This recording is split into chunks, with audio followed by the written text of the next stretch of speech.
दोस्तों, इससे पहले कि मैं ये रिपोर्ट आप लोग के सामने रखूं कि उससे पहले मैं आप लोगों से एक छोटा-सा सवाल पूछना चाहूँगा और मैं चाहूँगा कि आप बहुत ही ईमानदारी से बिना किसी लाग लपेट के अपने कमेंट के माध्यम से मुझे अपना जवाब ज़रूर भेजिएगा कि दोस्तों क्या सच का साथ देना गुनाह है? क्या सच की आवाज़ बनना एक पाप है? क्योंकि भैया इस वक़्त मैं एक बात देख रहा हूँ कि भाई जब से मैं सच का साथ दे रहा हूँ यानी कि भैया वो सच जिसे हमारे बॉलीवुड के बड़े-बड़े मीडिया हाउसेस दबाने की कोशिश कर रहे हैं और उस सच को दबाने के लिए झूठी खबरें अगर सोशल मीडिया प्लेटफ़ॉर्म पर फैला रहे हैं तो भैया उन मीडिया हाउसेस का अगर पर्दाफ़ाश मैं कर रहा हूँ तो क्या मैं कोई गलती कर रहा हूँ? क्योंकि भैया मैं एक बात देख रहा हूँ कि जब से मैंने द बंगाल फाइल्स को लेकर आवाज मुखर की है। इस फिल्म का जो पॉजिटिव जो रिएक्शन है जो कि पब्लिक के द्वारा हम लोगों के सामने आ रहा है उसकी जानकारी मैं लोगों तक सार्वजनिक कर रहा हूं तो भाई एक विशेष समुदाय के लोग जिनको हम लोग कहते हैं अपने शब्द में लिब्रांडू और सेकुलर वो लोग मेरे खिलाफ हो गए हैं और मुझे लगातार ट्रोल करने की कोशिश कर रहे हैं मुझे कई लोगों के मैसेज आ रहे हैं मेरे सोशल मीडिया प्लेटफॉर्म पर कि भाई आप इस फिल्म का सपोर्ट क्यों कर रहे हो जबकि इस फिल्म को घोषित किया जा चुका है कि ये फिल्म डिजास्टर हो गई है ये फिल्म फ्लॉप हो चुकी है इस फिल्म को पब्लिक सिनेमा घरों में देखने नहीं आ रही है तो आप इस फिल्म का इतना सपोर्ट क्यों कर रहे हैं तो भाई मैं इन लोगों के इस सवाल का जवाब इस रूप में देना चाहूंगा कि भाई जो जानकारी बॉक्स ऑफिस से निकलकर हम लोगों के सामने आ रही है अगर वो सच्चाई मैं आप लोगों के सामने पूरी ईमानदारी के साथ ना रखूं तो भैया मैं अपने काम के साथ गद्दारी करूंगा और लोगों की भावनाओं के साथ खिलवाड़ करूंगा कि भैया उनको मैं वो सच नहीं दिखा पा रहा हूं जो कि भैया सच हम सभी को दिखाना चाहिए। अब देखिए द बंगाल फाइल्स को बॉक्स ऑफिस पर रिलीज हुए फाइनली आज 11वां दिन हो चुका है यानी भैया ये फिल्म दूसरे हफ्ते के वर्किंग डे में एंट्री मार चुकी है दूसरे मंडे के माध्यम से और भाई इस फिल्म को दूसरे मंडे भी इतना शानदार ऑक्यूपेंसी रेट मिला है कि भैया जिसके सामने इसी हफ्ते रिलीज हुई वो फिल्म नहीं टिक पा रही है जिसका जलवा इस वक्त बॉक्स ऑफिस पर बहुत ही शानदार तरीके से बना है जिसका नाम है मिराई यानी कि भैया मिराई चौथे दिन भी पिछड़ गई है लोकप्रियता में इससे तो भाई द बंगाल फाइल से यानी भैया द बंगाल फाइल्स का जो पॉपुलैरिटी है वो मिराई से आज भी ज्यादा है मेरे भाई। अब वो कैसे है चलिए मैं आपको बताता हूँ इस छोटे से रिपोर्ट के माध्यम से। हेलो फ्रेंड्स, मैं हूं नरेंद्र और मैं आपका एक बार फिर से स्वागत करता हूं हमारे चैनल यानी कि वायरल न्यूज जंक्शन में।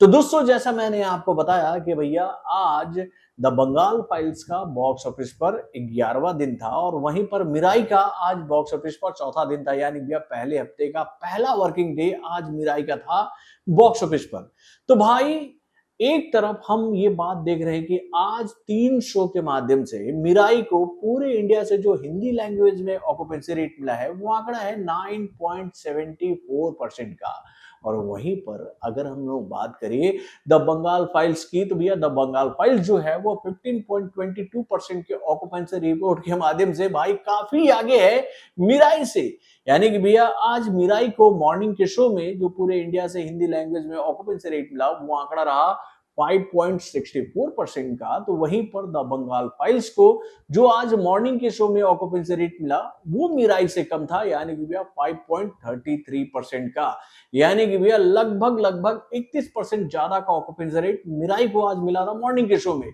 लेकिन भाई जैसे ही दोपहर का शो आया हम लोग के सामने आया नहीं कि भैया आफ्टरनून का शो का तो भैया आफ्टरनून के शो में मिराई को 100% का जंप मिला और यहां पर इस शो को कितने का ऑक्यूपेंसी रेट मिला तो भैया 10.92% का। वहीं पर भाई आफ्टरनून के शो में द बंगाल फाइल्स को 17.58% का ऑक्यूपेंसी रेट मिला मेरे भाई। यानी भैया 150% से ज्यादा का जंप ऑक्यूपेंसी रेट में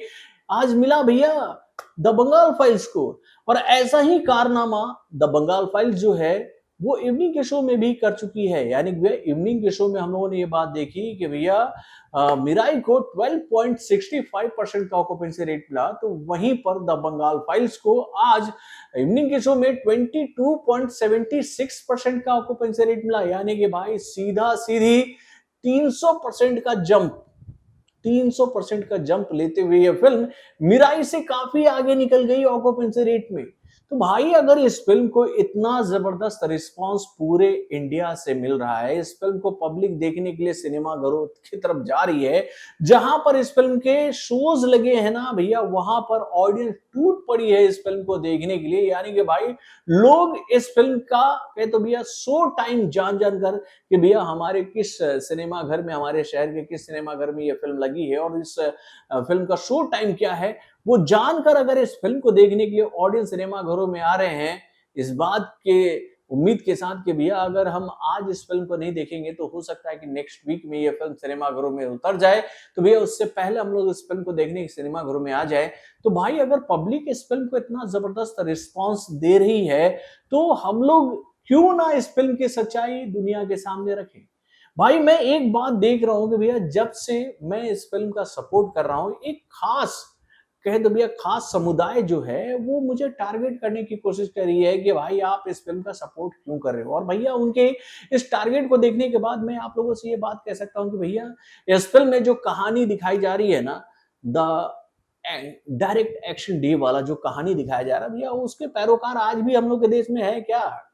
उनकी पैरवी करने वाले लोग हैं क्या? भैया ये फिल्म उस कहे तो भैया विभत्स सोच की कहानी को सिनेमा घर में लेकर आई है, जिसके तहत हमारे देश का विभाजन हुआ और उस विभाजन को करवाने के लिए कितने निर्मम लोगों की हत्या की गई, कितना बड़ा नरसंहार हुआ वेस्ट बंगाल में, और जिसको डायरेक्ट एक्शन डे का नाम दिया गया। मुस्लिम लीग के द्वारा ये काम करवाया गया था ना भैया। मुस्लिम लीग तो पाकिस्तान जा चुकी है, मुस्लिम लीग के इस कहे तो भैया खूंखार खेल के वजह से ही तो भैया आज पाकिस्तान बना, उसके बाद भैया वेस्ट ये बांग्लादेश बना। तो भाई जिन लोगों ने ये कुकृत्य किया था, अगर उनकी कहानी अगर इस फिल्म के माध्यम से सिनेमा घरों में आ रही है, तो इस फिल्म से कुछ लोगों को इतनी तकलीफ क्यों हो रही है? और भाई अगर उन लोगों को ये तकलीफ हो रही है, तो भाई वो लोग, ये लोग उन लोगों से क्यों चिढ़ रहे हैं जो कि भैया इस फिल्म का सपोर्ट कर रहे हैं, इस बेहतरीन फिल्म को लेकर अपनी आवाज मुखर कर रहे हैं। भाई हम लोगों ने तो एक बात देखी है कि ऐसी फिल्में हमारे इंडियन फिल्म इंडस्ट्री में बनती ही नहीं है। ऐसे कई सारे काले अध्याय हैं इतिहास के जो कि भैया हम सभी को चैप्टर में पढ़ाए ही नहीं गए। और भाई इस फिल्म का नाम जानने के बाद, इस फिल्म की कहानी को देखने के बाद, इस फिल्म के बारे में जानने के बाद लोगों को इस बात की जानकारी मिली कि भैया ऐसा एक घटनाक्रम हुआ था वेस्ट बंगाल में आजादी से 1 साल पहले, यानी कि भैया 1946 में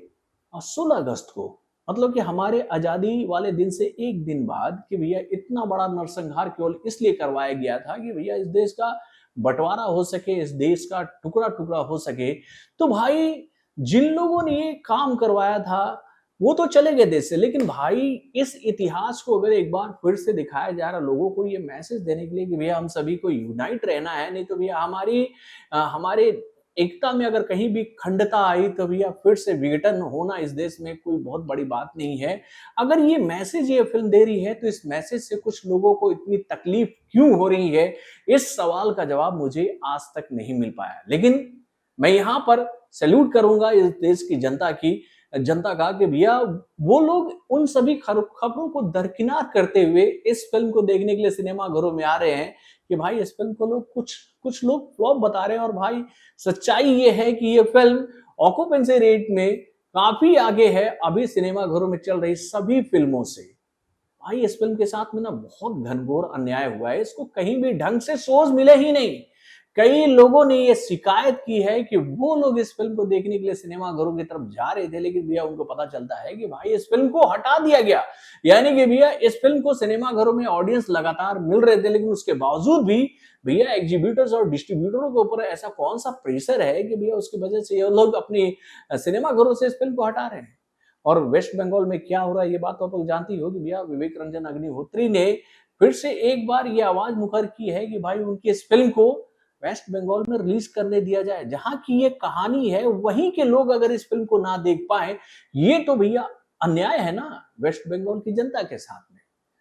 पता नहीं यार, मैं भी कुछ लोगों के टारगेट में आ गया हूँ। हाँ, वैसे आप लोग अपने कमेंट के माध्यम से मुझे बताइएगा कि भैया मैं अगर इस फिल्म की सच्चाई आप लोगों के सामने ला रहा हूँ तो क्या मैं गलती कर रहा हूँ।